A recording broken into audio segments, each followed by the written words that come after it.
Hello my fellow CDI owners, Sammy here, and got me a remote start.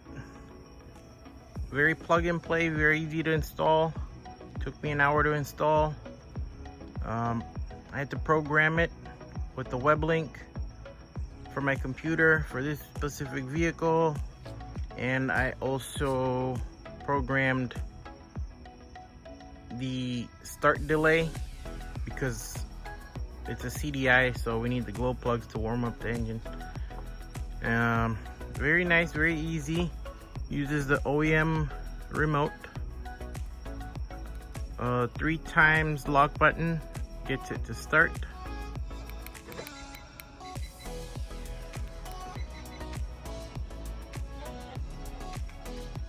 Let's see, there we go. And it's initializing.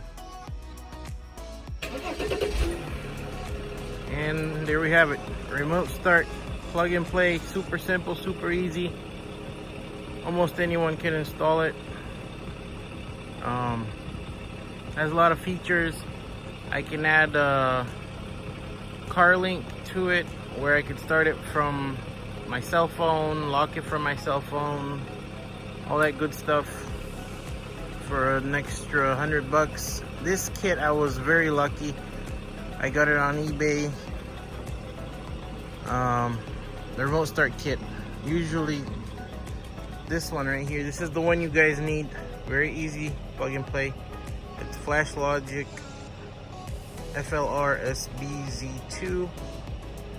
Comes with everything you need except for the programming cable. I think it's called the ADB-USB. They're about $30 on eBay. So yeah, it was $30 for the programming cable. It was these kits right here, they go for about $350. I lucked out and I found it for $150 on eBay, brand new, sealed, never used. And yeah, if anyone has any questions, just let me know. Basically, it comes with a T-harness. You disconnect the cables, the factory cables from the ignition switch. You connect the cables from the vehicle into the T-harness, and then from the T-harness you connect the connectors into the ignition switch, and the rest on the other end you connect the cables going to the control module, the remote start box. And yeah, that's pretty much it. And you can also switch it off by pressing 3 times. There we go. But by default it's supposed to switch off, I think it was 15 minutes. Oh, and the cool thing about this kit is whenever you get in and you wanna just drive without, you know, the car switching off, all you gotta do is basically put the key into the ignition, put it on accessory, or no, put it on ignition, and then just put your foot on the brake and then shift into gear. That's it. It won't switch off. I know a lot of the Japanese vehicles, the Toyotas, the Lexus does that. This Lexus right here, it doesn't have remote start, but I already bought one for it. It's not the Flashlogic, it's 12-volt solutions. But on the Japanese vehicles like this Lexus, basically whenever you open the door, the engine is gonna shut off. And yeah, I don't like that. But that's the way Lexus does their cars. There's nothing you can do about it apparently. But on this one, yeah, it's really cool. The engine won't switch off as long as you do that procedure.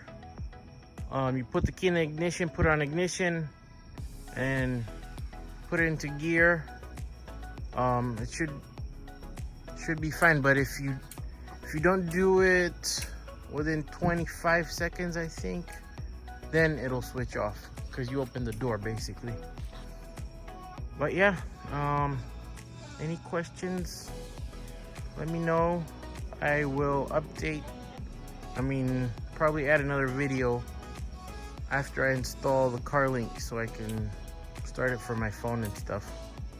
But yeah, it's really convenient if you got heated seats, if you got cooled seats or ventilated seats, you know, just to cool your car in the summertime and warm it up in the wintertime. It's really convenient, nice and easy.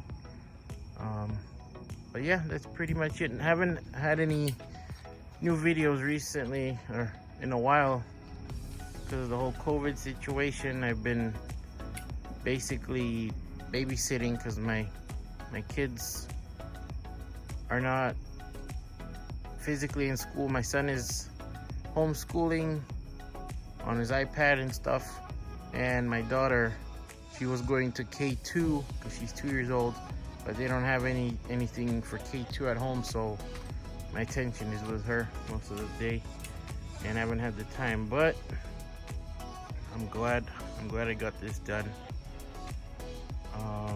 But yeah, thanks for watching. Subscribe, guys.